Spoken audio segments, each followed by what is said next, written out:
That's not a promise, that is delivery. No matter which political party you have supported in the past, this election is about Jamaica's future. We are doing more for you, and we are not done yet. Jamaica is moving forward, and we must keep building. The Jamaica Labour Party has a strong team that is getting the job done. We are committed to you, your family, your future, and to Jamaica land we love. I am Andrew Holness. Put your X beside the bell.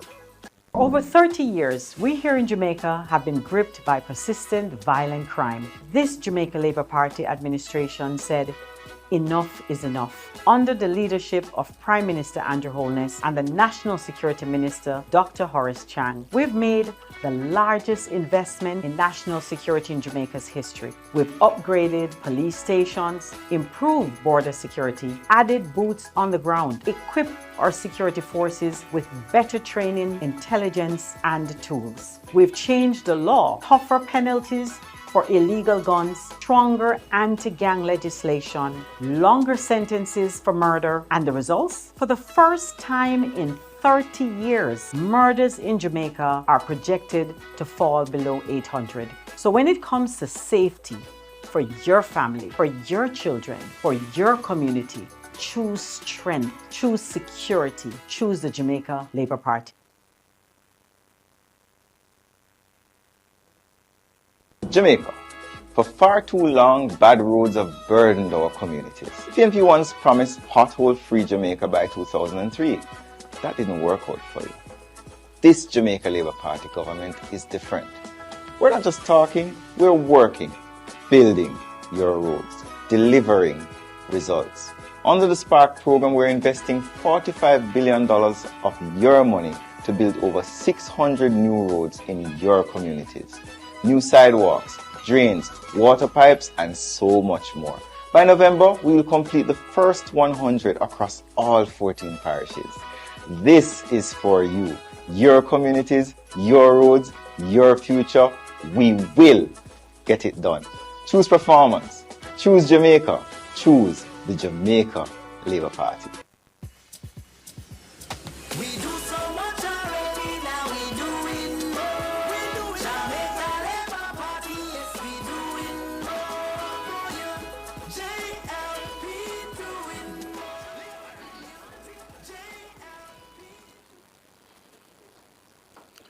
Good afternoon and welcome, ladies and gentlemen. Welcome to Jamaicans at home and abroad to this another media briefing of the Jamaica Labour Party campaign as we look ahead to the September 3 general elections. I am campaign spokesman Marlon Morgan, and with me this afternoon are of course our campaign director, Dr. the Honorable Christopher Tufton. To his immediate right is our finance minister, the Honorable Favour Williams, and to Minister Williams's right is our Minister of Foreign Affairs and Foreign Trade, but in her capacity here as the chairperson for our Achievements and Manifesto Committee, the Honorable Kamina Johnson-Smith. Without further ado, ladies and gentlemen, I would just like to indicate that our media briefing today seeks to focus attention, as per usual, on an update on the conduct of our campaign, matters pertinent to the campaign thus far, and of course, having regard to this past Sunday's memorable and epochal launch of our I Choose Jamaica Next Chapter Manifesto, we'll be treating with our manifesto, our top 100 achievements, and of course, our education pullout. And we'll also treat with other matters arising, hence Minister Williams being with us in respect of some specific proposals we're making and commitments we're giving to you, the Jamaican people, as we look ahead to a third successive term of an Andrew Holness-led Jamaica Labour Party government. So without further ado, ladies and gentlemen, I turn over now to Dr. Christopher Tufton for his update. Thank you very much, Marlon, and hello to my colleagues and to those who are here in the room and those in the stratosphere, for want of a better terminology. I want to thank you for being here and for coming online, and my apologies on behalf of the team for the lateness in the start. So you would have, as Marlon said, you would have recognized by now that we do have periodic updates, meeting with the media to give an update on the campaign, as well as to hear from the media what their views are and any questions that they have. So this is one such. As we draw closer to the September 3rd date, we are, up to this point, very pleased with the team and with the campaign, the approach to the campaign, the nature of the campaign, and what we had planned and the implementation of those plans. You would recall, by way of context, that we spent the first few weeks looking at our achievements, captured in a document with 256 achievements, just some of the achievements of the Jamaica Labour Party led by Andrew Holness during the 9 years plus of the administration. And we thought that was very relevant because it was important to communicate to the Jamaican people that we have provided leadership and valuable leadership that augurs well to their benefit in a number of ways. And we didn't want to divert the focus from that. We thought that was necessary. And so a number of activities were centered around that, including our media campaign, interviews, discussions, and of course the document and the launch of the document itself and distribution. We, on Sunday, in Sam Sharp Square, Montego Bay, we had our second mass meeting, the first, of course, being in Halfway Tree. It was a very successful meeting. The turnout was very good. Sam Sharp Square was packed, for those of you who may have been there. Excellently organized, and I want to thank the team who were on the ground and coordinated the logistics and the organization. Very professional, very peaceful, very safe, and the presentations were centered primarily around the manifesto, which was launched at that event. We do take note that others were critical. We brushed that aside as being irrelevant because our program is different from theirs, and valuably more so, we think. We think there's value in presenting our manifesto in the context of a large audience. And indeed, our meetings are open to the general public, even though, of course, they are attended primarily by party supporters. Beyond that, though, the streaming of the event and the presentations led by our campaign, our manifesto chair, we thought was novel and unusual, and we felt that it reached a large population. So it was not just about those in Sam Sharp Square. It was about those in the diaspora, those in parishes. In fact, the feedback that I've gotten, and others too, suggests that it was a far more effective way to communicate what the Labour Party intends to do in the next chapter, as the title suggests, or subtitle. And a lot of persons were able to at least hear some of that, as opposed to what happened elsewhere. So we are very comfortable, and we felt that it went well, and the feedback has been very positive.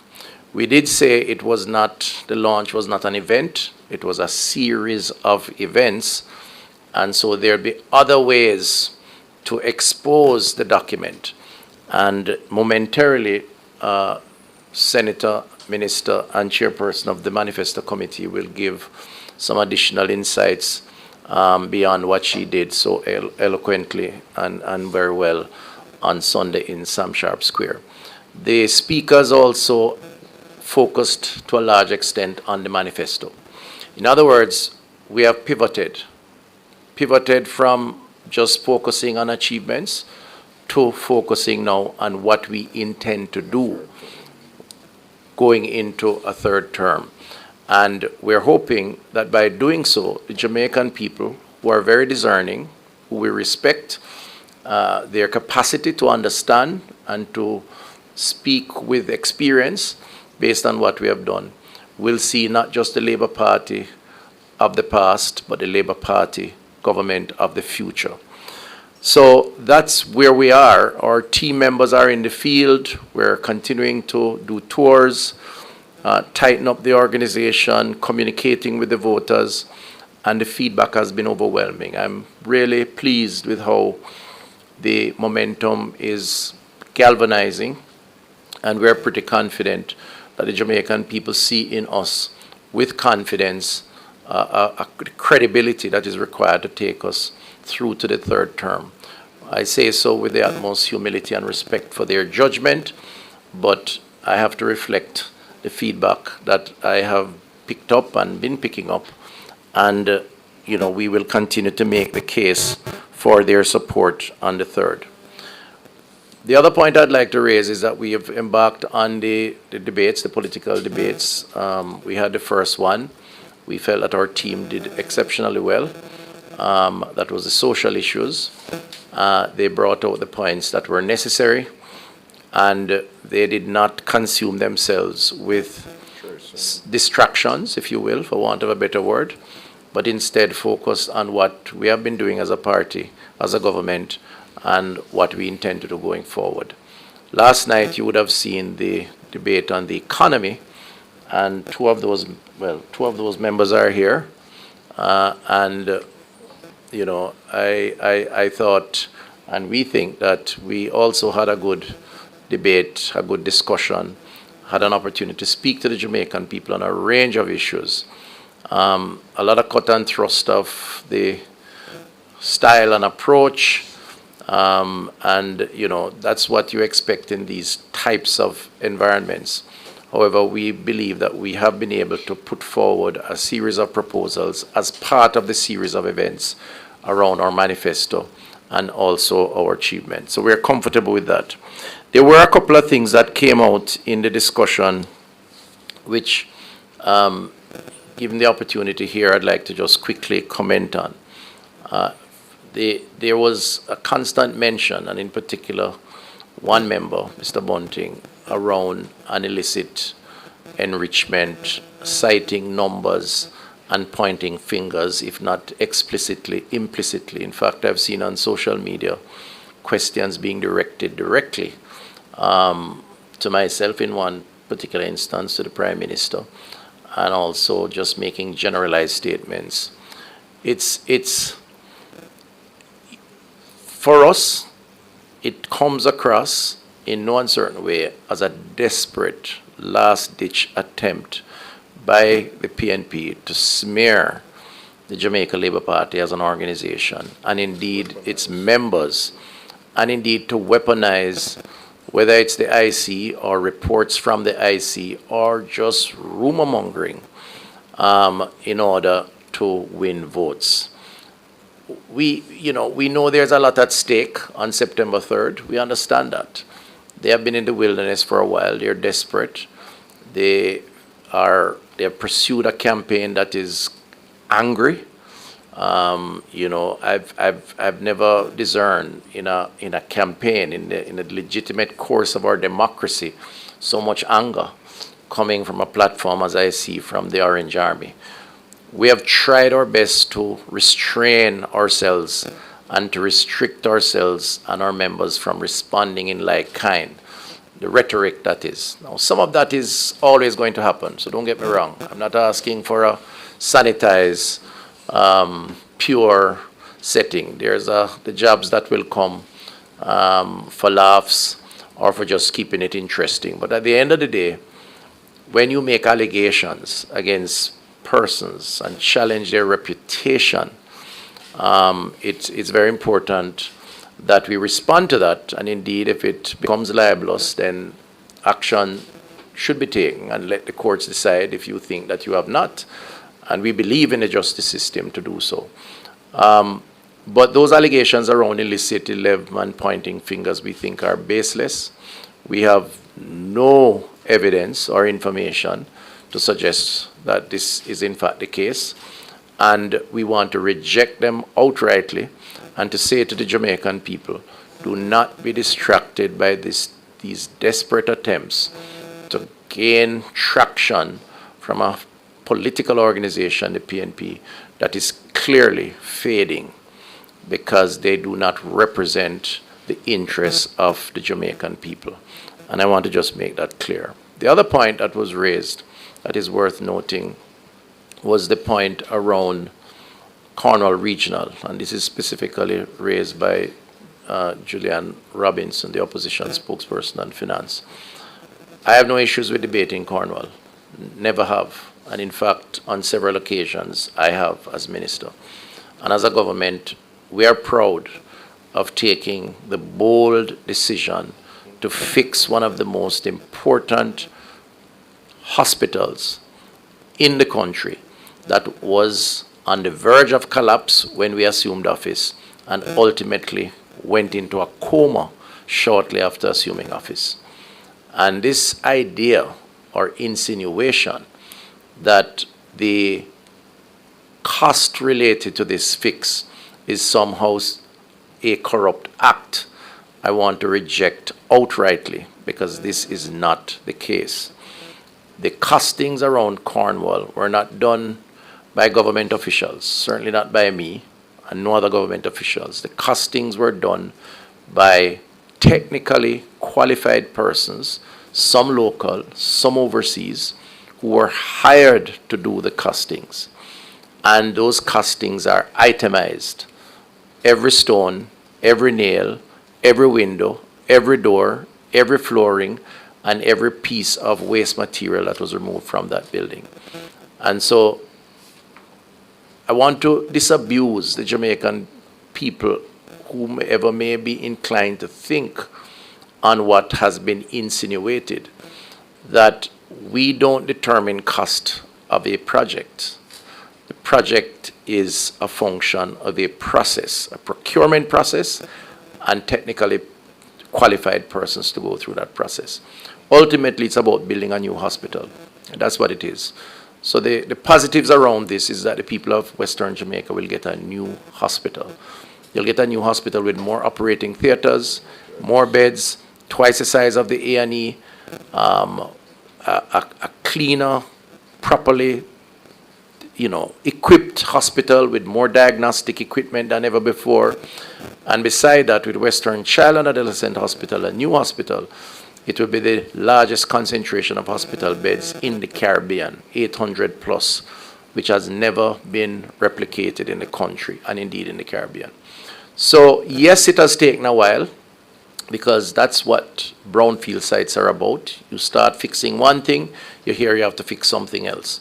And yes, there has had to be a rescoping of the project, very important, not cost overrun, but a rescoping, because the government took the bold decision to fix once and for all. And so I just want to address that. Beyond that, I close by saying that there are so many positives around what is good with Jamaica that will allow us to look positively about the future. And that's the real issue. The issue is not about character assassination, insinuation, innuendos, and so on. The issue is 2025, having served for 9+ years, is the average Jamaican better off or have a more positive outlook about the future than they were in 2015 under the PNP?